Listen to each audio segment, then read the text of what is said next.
नमस्कार। आज के ऑनलाइन क्लास में आप सभी का स्वागत है। और आज कक्षा 8 के बच्चों के लिए क्लास है। क्लास 8 में पढ़ने वाले बच्चे जो हैं आरबीएससी एनसीईआरटी जिनके कोर्स चलता है, एनसीईआरटी जिनके कोर्स चलता है, वो उनके लिए पहली क्लास है। आठवीं के बच्चों के लिए लगातार मांग हो रही थी कि 8वीं के बच्चों की तरफ से कि हमारी भी ऑनलाइन क्लास शुरू की जाए। तो आज कक्षा 8 के बच्चों के लिए ऑनलाइन क्लास और ये पहली क्लास है।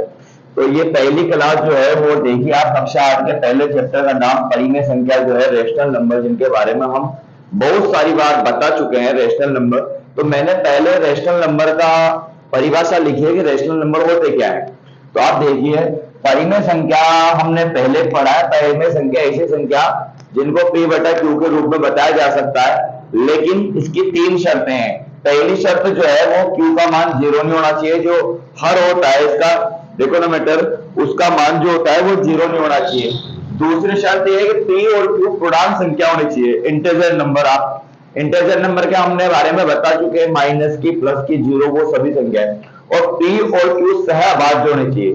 सहभाज्य संख्याओं के बारे में भी हम बात कर चुके हैं। p और q सहभाज्य संख्याओं का मतलब दो ऐसी संख्याएं जिनका उभयनिष्ठ गुणनखंड 1 के अलावा अन्य नहीं है, या यूं कह सकते हैं कि जिनका HCF हाई कॉमन फैक्टर जो है वो 1 है, उनको हम सहभाज्य संख्याएं कहते हैं। तो आप देखिए कि ये तो परिमेय संख्या है, लेकिन इस अध्याय में हम क्या पढ़ेंगे? हम इस अध्याय में रेशनल नंबर की जो प्रॉपर्टीज होती है, जो परिमेय संख्याओं के गुण होते हैं विशेष, उनके बारे में हम यहाँ पढ़ेंगे। और इसमें एक्सरसाइज में कुछ ज्यादा सवाल नहीं है, जो बदलता कोर्स है उसके हिसाब से अगर चलेंगे तो। लेकिन अगर आप इन परिमेय संख्याओं के गुणधर्मों के बारे में मैं आज समझाऊंगा, बड़ी क्लास हो सकती है, लंबी क्लास हो सकती है, इनके बारे में एक एक करके हम आज आपसे बात करेंगे, क्या है क्या नहीं है। ये आपके जो गणित पढ़ने वाले विद्यार्थी हैं, बीएससी प्रथम वर्ष में एक किताब चलती है जिसका नाम होता है अमूर्त बीज गणित। उस अमूर्त बीज गणित में बहुत ज्यादा आज आपको ये ज्ञान काम आने वाला है। तो समर्थ, क्रमविहीनता, साहचर्यता, गुणवत्ता, योज्य, ये जितने भी गुणधर्म है अमूर्त बीज गणित की बीएससी प्रथम वर्ष की जो किताब आती है, और कक्षा 11वीं 12वीं की समुच्चय जो है सेट से जो टॉपिक आता है, उसमें आपको बहुत काम आने वाली चीज। तो चलिए यहां से शुरुआत होगी। तो हम इसके पहले गुणधर्म के बारे में थोड़ा सा मैं बता दे रहा हूं। परिमेय संख्याओं के गुणधर्म। अच्छा, परिमेय संख्याओं के कंफ्यूजन रहता है कि प्राकृत, पूर्ण, पूर्णांक। प्राकृत संख्या भी परिमेय संख्या है, पूर्ण संख्या भी परिमेय संख्या है, और पूर्णांक संख्या भी परिमेय संख्या है। संख्याएं केवल 2 प्रकार की होती है मूलतः, काल्पनिक, वास्तविक। वास्तविक संख्याएं 2 प्रकार की होती है, परिमेय और अपरिमेय, जिनमें हम केवल परिमेय संख्याओं के बारे में पढ़ेंगे। तो जितनी भी संख्याएं हैं, परिमेय, प्राकृत, पूर्ण, पूर्णांक, भाज्य, अभाज्य, सम, विषम, सारी हम परिमेय संख्याओं में लेते हैं, क्योंकि उसको p बटा q के रूप में हम बता सकते हैं। तो सबसे पहला गुणधर्म जो यहां पर हमारा आता है उसको कहते हैं सम्मत। हम यहां एक एक गुण के बारे में थोड़ा सा डिटेल में पढ़ेंगे। सम्मत, क्लॉज, इसकी अंग्रेजी क्लॉज प्रॉपर्टी। क्या होता है क्या नहीं होता है, आप सब जानते हैं कि प्राकृत संख्याओं की शुरुआत 1 से लेकर अनंत तक, पूर्ण संख्याओं की शुरुआत 0 से लेकर अनंत तक, और पूर्णांक संख्याओं में सारी संख्या माइनस की भी आ जाती है, प्लस की भी आ जाती है, 0 भी आ जाती है। तो बहुत सिंपल सी चीज है ये, जो आपका सम्मत गुण है, बहुत अच्छी चीज है। हमारी जो संक्रिया होती है, 4 प्रकार की संक्रिया होती है, आपको मैं बता दूं, प्लस माइनस जोड़ बाकी। अब यदि हम ऐसा करें कि यदि प्राकृत जो सम्मत गुण होता है वो क्या होता है कि यदि ए और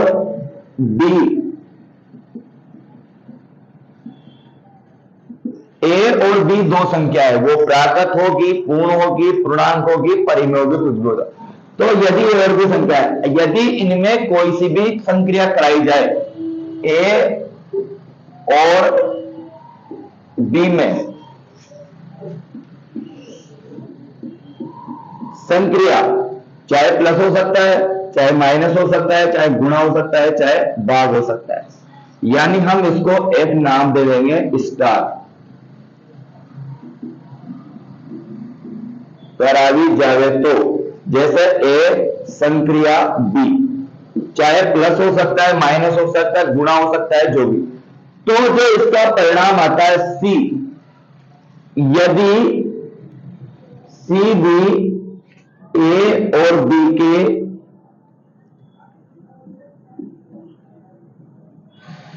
संख्या समूह में है तो समवर्त गुण होगा। ये इसकी परिभाषा है। अब आप इसको थोड़ा सा डिटेल में उदाहरण से आपके समझ में आएगा, पहले एक बार समझ ले परिभाषा।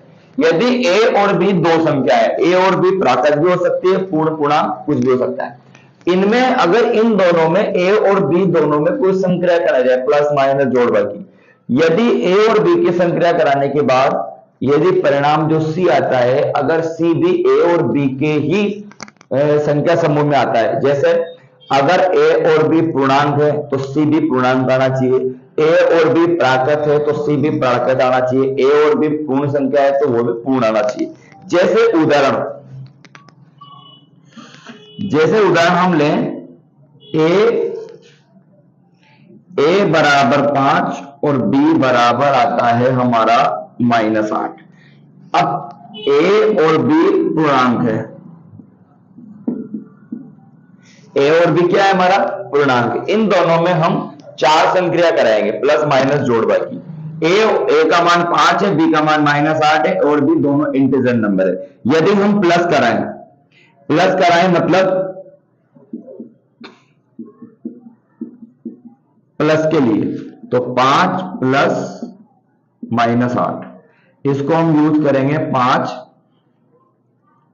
प्लस -8, तो ये आता है -3। यानी हमारे जो परिणाम आया है इसका, ए और बी का परिणाम जो आया है वो कितना आया है हमारे सी का मान कितना है, सी बराबर आया है हमारा -3। अब ये जो आप देखिए हमने परिभाषा, यदि सी भी ए बी के संख्या समूह में है, ए और बी पूर्णांक था, और अगर सी भी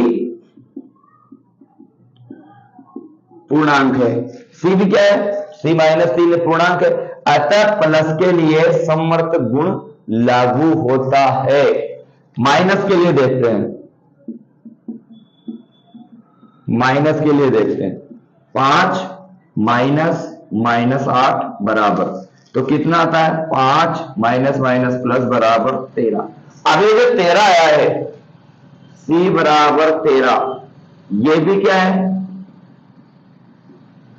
पूर्णांक है, अतः माइनस के लिए भी, प्लस और माइनस के लिए भी समवर्त गुण लागू होता है। गुणा के लिए देखते हैं, 5 गुणा -8, आप देखिए माइनस के 40, यानी सी बराबर आता है -40। ये सी जो है वो पूर्णांक आ रहा है, पूर्णांक है, अतः इसमें भी समवर्त गुण लागू होता है पूर्णांकों के लिए, प्लस माइनस जोड़ प्लस तीनों के लिए। चलिए भाग के लिए देखते हैं,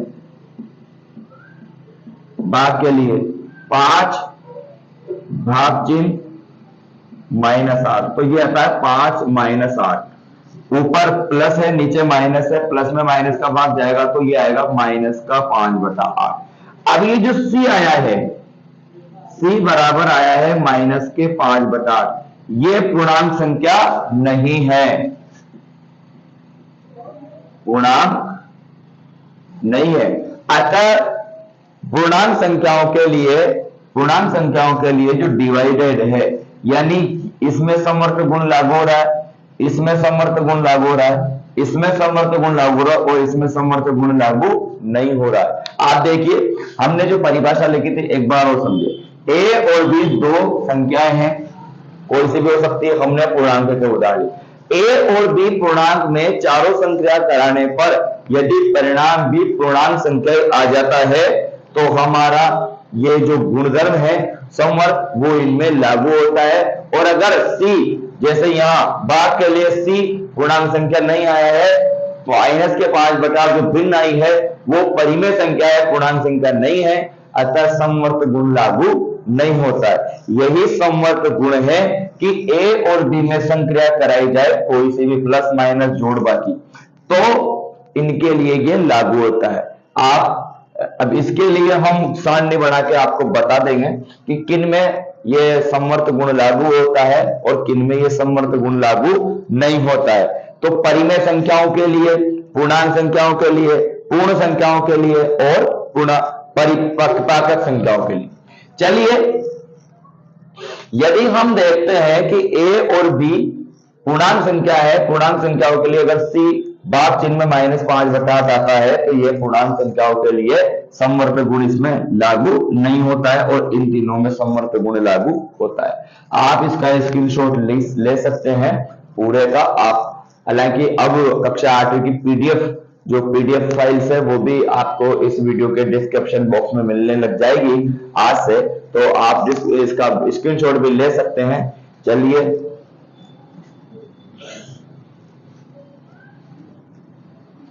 अब आपको हम बताते हैं कि कौन से संख्या समूह की कौन सी सारणी में ये समवर्त गुण लागू होता है और कौन से में लागू नहीं होता है।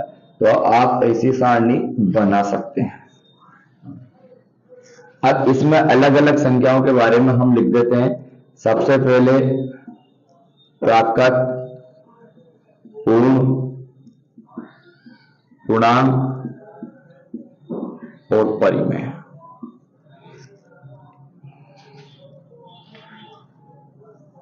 इनमें आप योग के लिए यानी प्लस के लिए, घटाव यानी माइनस के लिए, गुणा यानी मल्टीप्लाई के लिए और भाग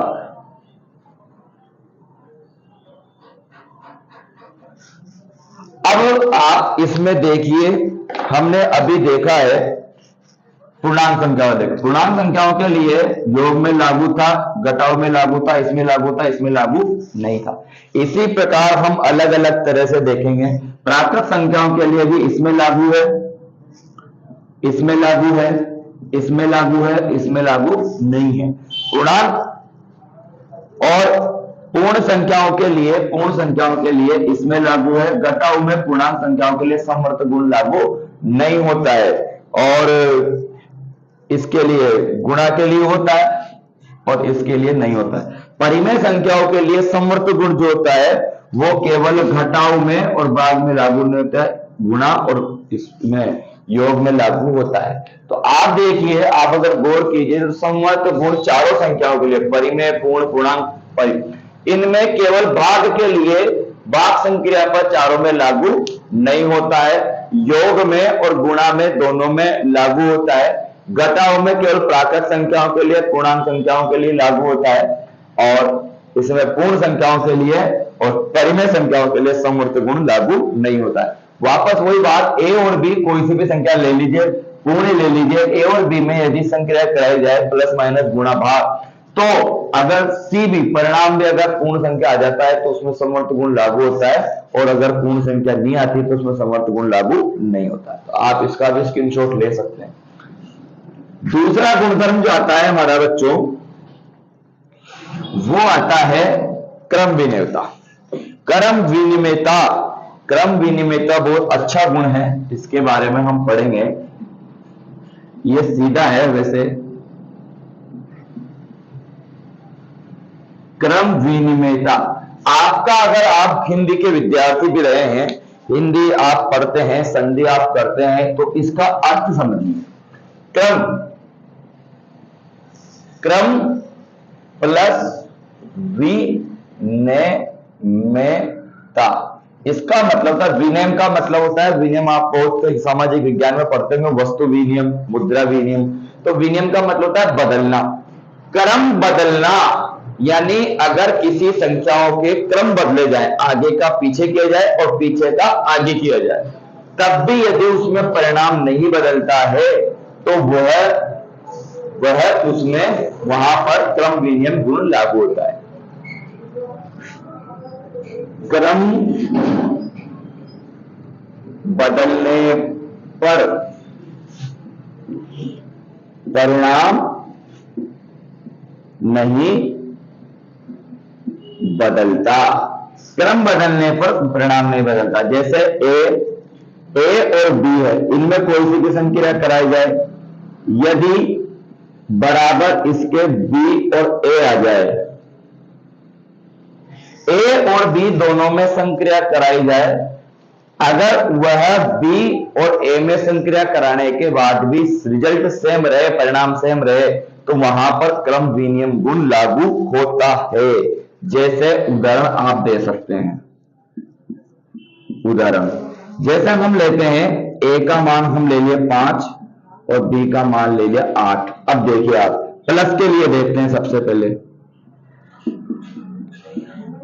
प्लस के लिए आप देखो तो 5 गुणा 8, क्रम बदल दो इनका, 8 गुणा 5। अब आप देखिए, 5 को प्लस लेंगे,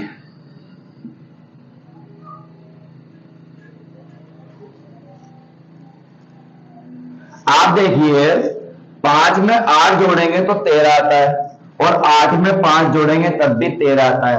अतः यहां पर a प्लस बी बराबर b प्लस a, दोनों बराबर आता है। अतः प्लस के लिए गुणधर्म लागू, क्रम विनियमता गुण लागू होता है। चलिए माइनस के लिए लेते हैं। माइनस के लिए लेते हैं, 5 माइनस 8 बराबर 8 माइनस 5 है क्या? देखिए 5 माइनस 8 आता है माइनस के 3, ये जो आता है ये आता है माइनस के 3, और इसमें आता है प्लस का 3, तो दोनों बराबर नहीं है। अतः आप देखिए कि आप इसमें देखिए a minus B, B minus A नहीं है, a minus B, B minus A के बराबर नहीं है। क्रम बदलने पर रिजल्ट बदल जाता है। प्लस 3 आ रहा था, प्लस 3 आ रहा था, माइनस 3 आ रहा। अतः यह है, इसके लिए गुणधर्म लागू नहीं होता है। गुणा के लिए देखिए, गुणा के लिए देखिए 5 गुणा 8 बराबर क्या? 8 गुणा 5 हो रहे हैं, 5 को 8 से गुणा करेंगे 40, और 8 को 5 से गुणा करेंगे तब भी 40। अतः a गुणा b बराबर b गुणा a है, तो इसमें ये गुण लागू होता है। भाग के लिए बराबर 5 भाग चिन्ह 8 बराबर 8 भाग चिन्ह 5। अब आप देखिए 5 इसमें आ रहा है 5 बटा 8, और इसमें आ रहा है 8 बटा 5, बराबर नहीं है, बिन्नों बराबर नहीं। तो यहां पर a भाग चिन्ह b, क्रम बदल दो इनका, b भाग चिन्ह a, ये बराबर नहीं है। अतः इसमें क्रम विनियम गुण लागू नहीं होता। तो ये क्रम आगे का पीछे कर दो, पीछे का आगे कर दो, तो ये क्रम विनियम है। चाहे इसके लिए आप प्राइमरी संख्या, इसमें ऐसा कोई नियम नहीं है कि रिजल्ट भी वो आता है।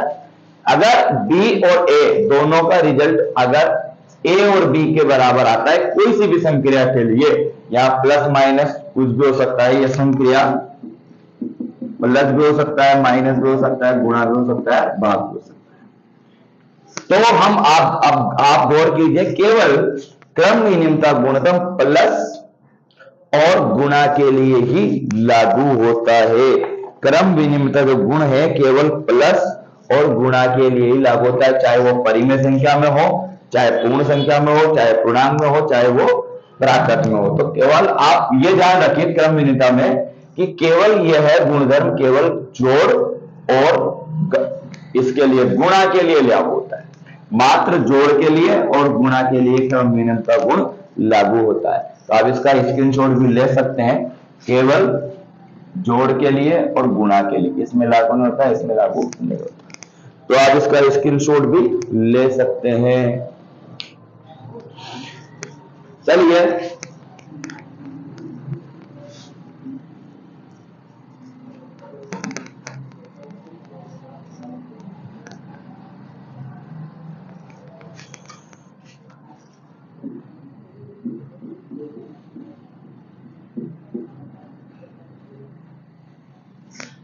सहचारिता। सहचारिता का गुणधर्म को हम सहचारिता बोलते हैं। सहचारिता का मतलब होता है, यदि जैसे इसमें सहचारिता का मतलब है ए बी सी,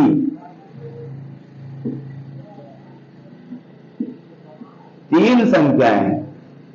कौन सी संख्याएं हैं? तीन। यदि इनमें इस प्रकार से संक्रिया कराई जाए कि ए संक्रिया बी संक्रिया सी, ए संक्रिया बी और संक्रिया सी, अगर दोनों पक्ष आपके बराबर हैं तो इसमें साचार्यता गुणधर्म पालन करता है, चाहे वो संक्रिया प्लस की हो, माइनस की हो, गुणा की हो या भाग की, कुछ भी आप करवा सकते हैं।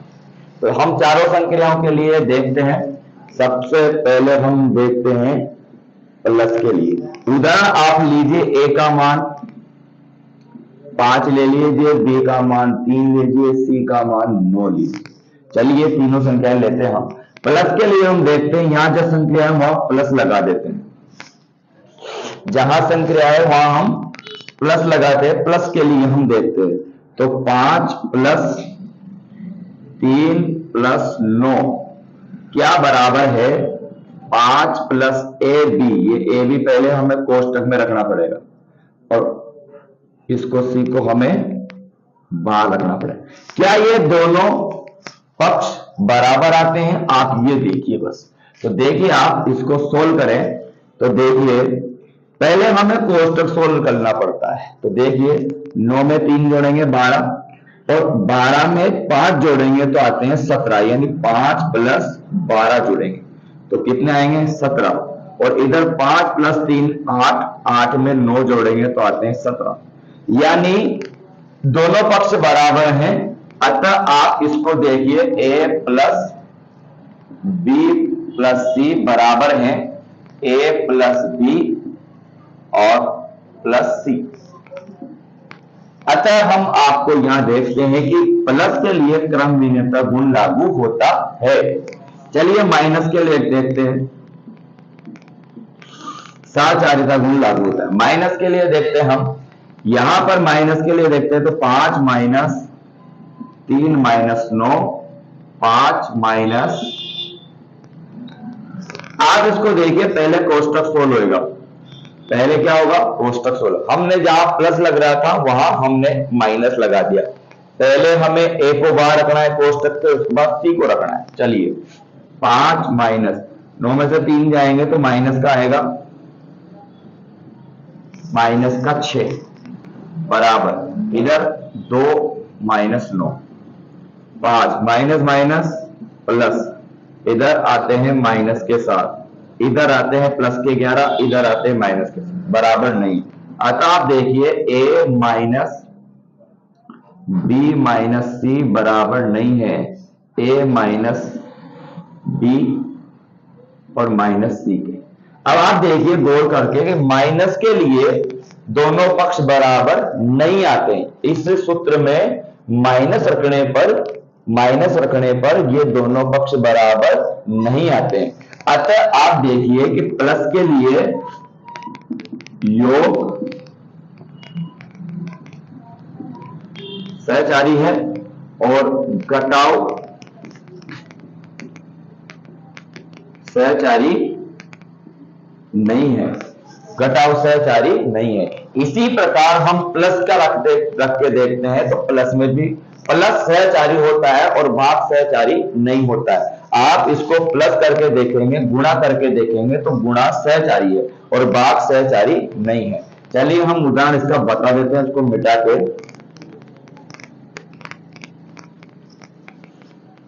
प्लस के लिए, गुणा के लिए हम बता देते हैं, गुणा के लिए 5 प्लस 3 गुणा के लिए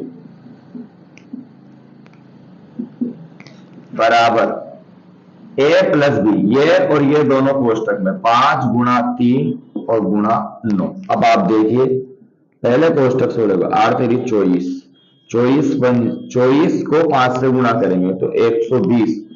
यहां देखिए 5 तेरी 15,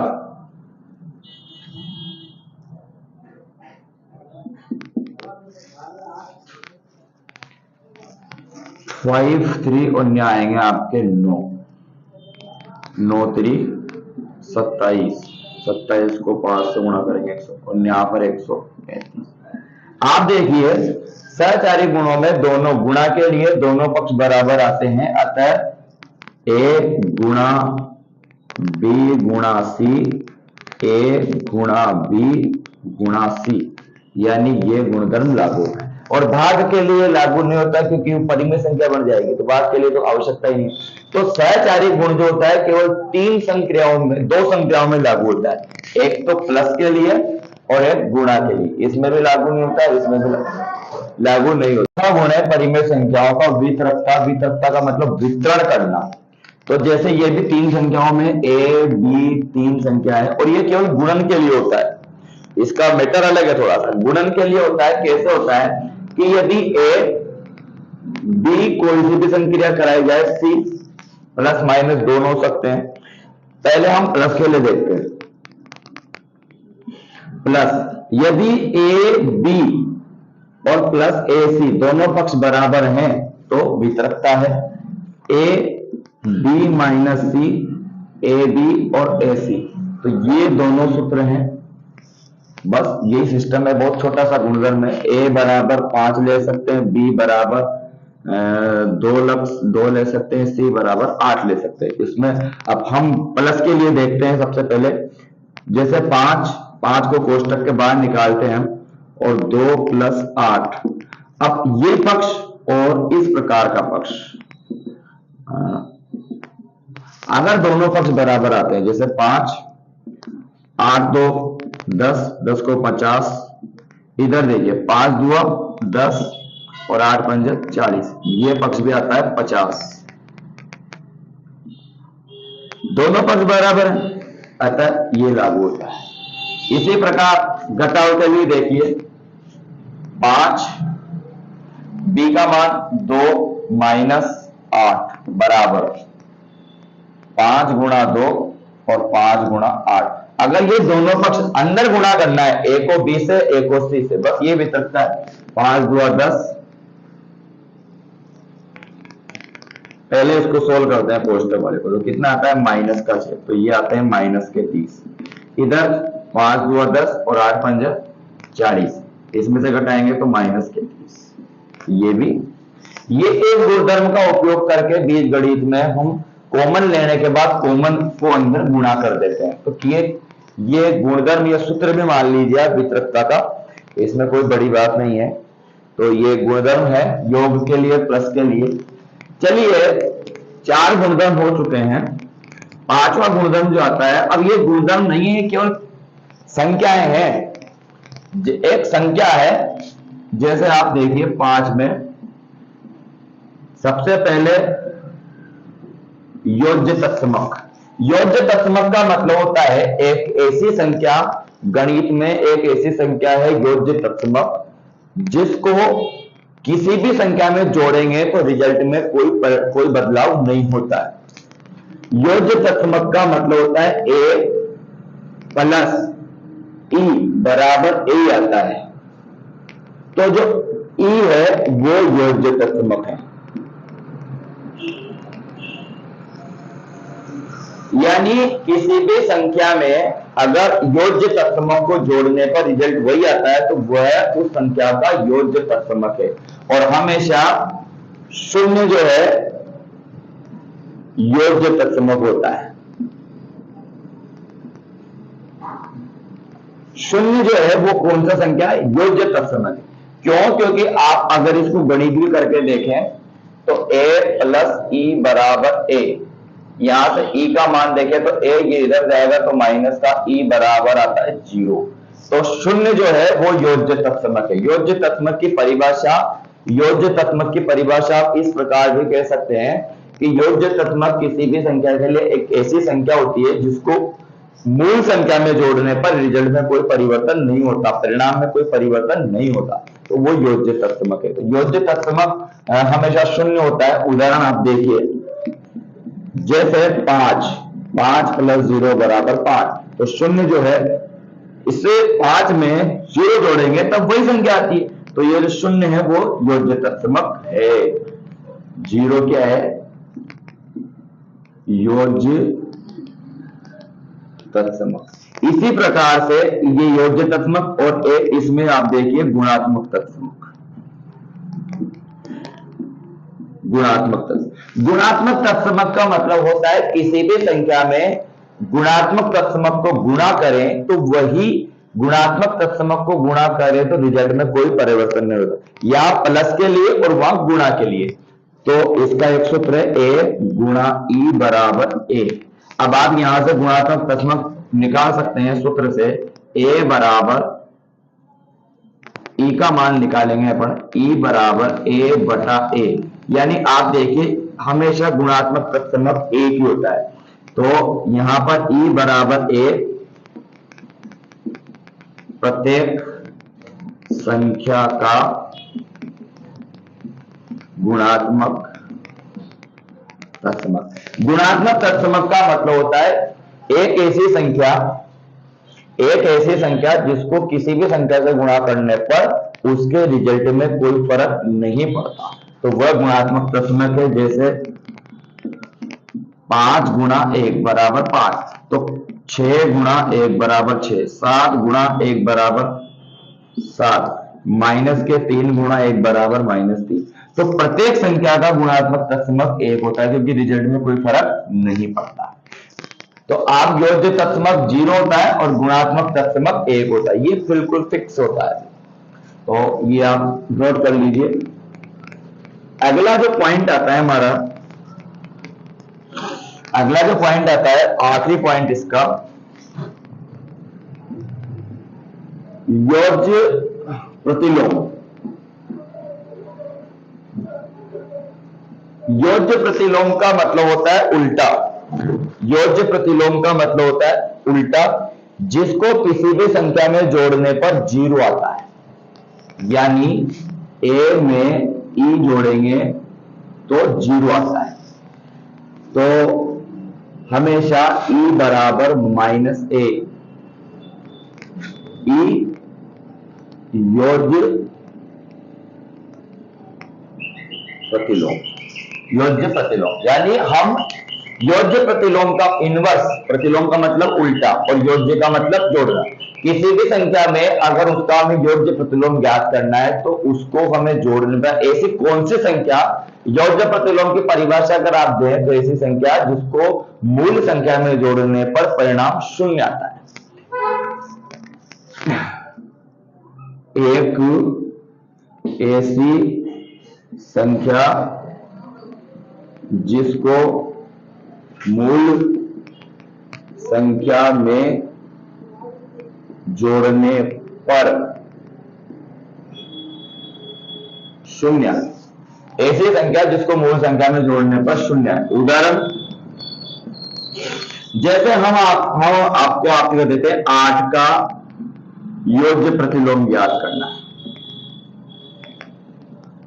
तो 8 का योज्य प्रतिलोम, जैसे 8 का योज्य प्रतिलोम हम मानते हैं ई, तो इसको जोड़ने पर क्या आता है 0, तो ई बराबर 0, ये उधर चल गया तो माइनस का 8, तो ई बराबर आता है -8। तो हम देखते हैं कि 8 का योज्य प्रतिलोम क्या हुआ -8, यानी चिन्ह चेंज करना है आपको, ज्यादा कुछ नहीं करना है। इसके बाद गुणात्मक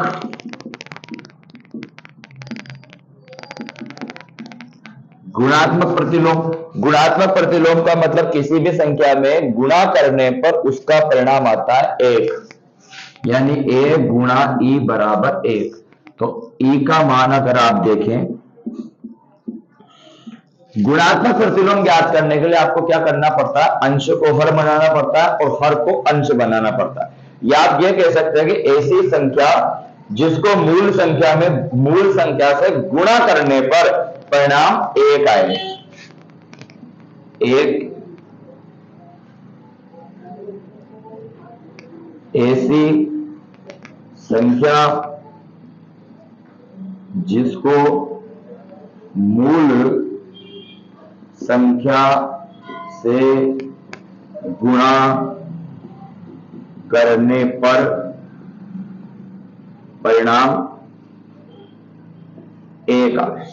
इसको मूल संख्या से, एक ऐसी संख्या जिसको मूल संख्या से गुणा करने पर रिजल्ट क्या आता है 1। जैसे उदाहरण इसका बहुत सिंपल है, जैसे एक 7 का 1/7, 8 का 1/8, इसको मतलब ऐसी संख्या जिसको गुणा करने पर, इसका हम उदाहरण यहां बता रहे हैं, 5 का गुणात्मक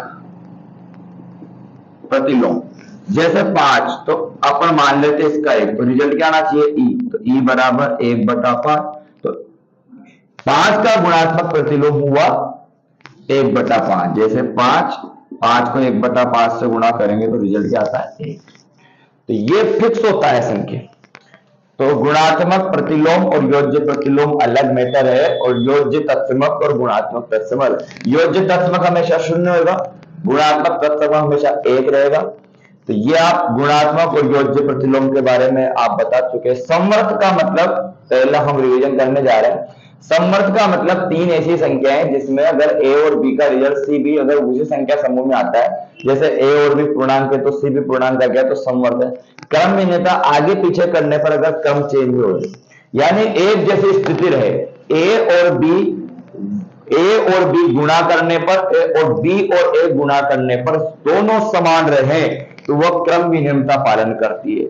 मनुष्य जीवन में जो आदमी मनस्वी है, मनस्वी का मतलब सुख में और दुख में दोनों बराबर है, क्रम चेंज करने पर भी दोनों चेंज नहीं होते। जैसे हमने पढ़ा था क्रम विनियम गुण प्लस और गुणा में लागू होता है, तो प्लस और गुणा हमेशा क्रम बदलने पर भी नहीं बदलते। 4 पंजे 20 और 5 चौक भी 30, यानी वह ऐसे मनुष्य क्रम विनियम होते हैं जो विपत्ति में और सुख में दोनों में एक जैसी हालत रखते हैं, उनको हम क्रम भिन्नता भी कह सकते हैं। लेकिन घटाव और भाग दोनों में प्लस माइनस हो और भाग डिवाइड होने पर उनका क्रम चेंज हो जाता है, उनका परिणाम बदल जाता है।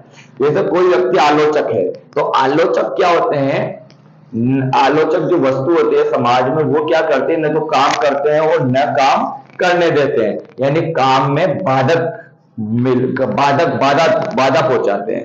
तो वे व्यक्ति क्रम विनियमता गुण पालन करते हैं, जो बदलने पर, जो रिजल्ट आने पर अगर बदल जाए तो क्रम विनियम नहीं है, और रिजल्ट आने पर, अगर परिणाम बदलने पर, रिजल्ट आगे पीछे का क्रम होने पर नहीं बदले तो क्रम विनियम। साचार्यता का मतलब एक बार आगे कोष्टक लगाना, ए कोष्टक बी कोष्टक सी, और अगर वही परिणाम ए कोष्टक बी और सी को बार, एक बार ए को बार एक बार सी को बार, दोनों में अगर परिणाम अच्छा आता है, बराबर आता है, तो साचार्य। विकृतता आप सूत्र पढ़ चुके हैं योजित। तो ये परिमेय संख्याओं के गुणधर्म है। एक्सरसाइज बहुत छोटी सी एक्सरसाइज है, एक्सरसाइज में कुछ ज्यादा नहीं है। ये परिमेय संख्याओं के गुणधर्म है, आप उसको नोट कर लें। हालांकि डिस्क्रिप्शन में मैं पीडीएफ नोट्स भी आपको डाल दूंगा। तो हम अभ्यास 1.1 की तरफ बढ़ते हैं, और 1.1 हमने पढ़ा है, हमने बहुत छोटे क्वेश्चन बताए हैं। निम्नलिखित प्रत्येक में गुणन के अंतर्गत उपयोग किए गए गुणधर्म का नाम लीजिए। केवल गुणन संक्रिया के अंतर्गत जो गुणधर्म उपयोग किए गए हैं उनका नाम हमें बताना है। तो आप ये जो 3 सवाल दिए हैं, इन तीनों सवालों में अपने अपने गुणधर्म जो भी इन सवालों में है वो आपको बताने हैं। तो जैसे ये पहला सवाल है, आप इसमें देखिए कि केवल गुणधर्म के नाम बताना है, हल नहीं करना है। जैसे आप देखिए इसमें -4/5 गुणा 1 और 1 गुणा -4/5। आप इसमें देखिए रिजल्ट आ रहा है सेम, हमने पढ़ा था। अब आप इसमें देखिए समवर्त का गुण काम नहीं है, समवर्त में 3 संख्या थी, साचार में 3 संख्या चाहिए, वितरकता में कोष्टक चाहिए। तो आप इसमें देखिए, आप इसको 6 गुणों के बारे में आपको दिमाग में सोचना है, और उसके बाद आप अंदाजा लगाइए कि रिजल्ट क्या आ रहा है सेम, और किससे गुणा करने पर, 1 से गुणा करने पर। यानी हमने पढ़ा था कि गुणात्मक तत्समक जो होता है, गुणात्मक तत्समक होता है 1 हमेशा। तो गुणात्मक तत्समक एक ऐसी संख्या होती है जिसको किसी भी संख्या से गुणा करने पर परिणाम नहीं बदलता है।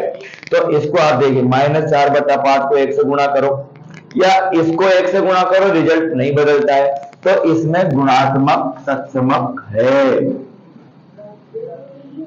गुणात्मक तत्समक 6 गुणों में से आपको ये गुण के नाम है, गुणात्मक तत्समक है। लेकिन आप ऐसे भी बता सकते हैं, एक और गुणधर्म है इसमें, किताब में हालांकि नहीं दिया है लेकिन फिर भी देखिए, इसको इससे गुणा करने पर या इसको इससे गुणा करने पर रिजल्ट हो जा रहा है, यानी ये ए बी और बी ए, यानी क्रम बदलने पर भी परिणाम नहीं बदलता है। तो इसमें आप क्रम विनिमयता भी आप इसमें बता सकते हैं। तो दोनों गुण है, लेकिन किताब के उत्तरमाला में आपको एक ही गुण दिया है, तो आप गुणात्मक तत्समक दोनों लिखें। दूसरी बात, दूसरा सवाल आता है, आप देखिए इसमें तो बिल्कुल साफ दिख रहा, 13/17 माइनस के -2/7, इनको गुणा करने पर इनका क्रम बदल रहा है और रिजल्ट दोनों का बराबर आ रहा है, यानी क्रम बदलने पर भी रिजल्ट नहीं बदले, तो आप क्रम विनिमयता,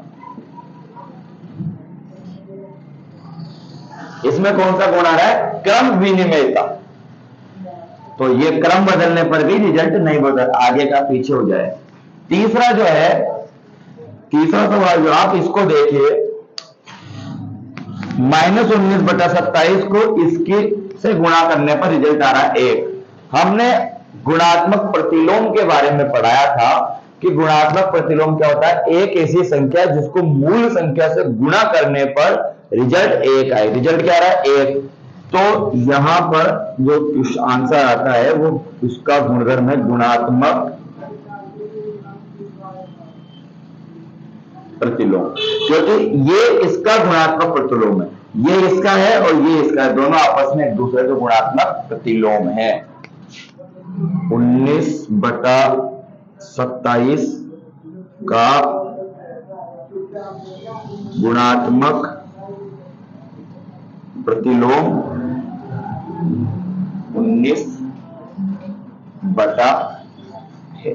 तो ये तीनों आंसर आपके आ चुके हैं, इसमें गुणात्मक तत्समक दोनों, इसमें क्रम विनिमयता, इसमें गुणात्मक प्रतिलोम। गुणात्मक तत्समक हमेशा एक होता है, क्रम मत। तो ये आपके आ चुके हैं, पहला क्वेश्चन इस सरल हो चुका है, इसका आप स्क्रीनशॉट ले सकते हैं और इसकी पीडीएफ फाइल भी आपको डिस्क्रिप्शन बॉक्स में मिल जाएगी, तो ये आप देख सकते हैं। इसके बाद हम दूसरा क्वेश्चन देखते हैं।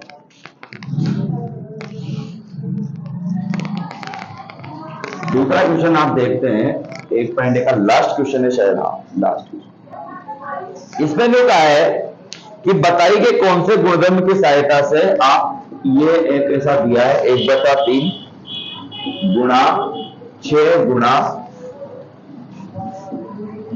4/3 बराबर, हाँ वो जो कह रहा है कि इसको आप कौन से गुणधर्म से इसको आप ऐसे कन्वर्ट कर सकते हैं।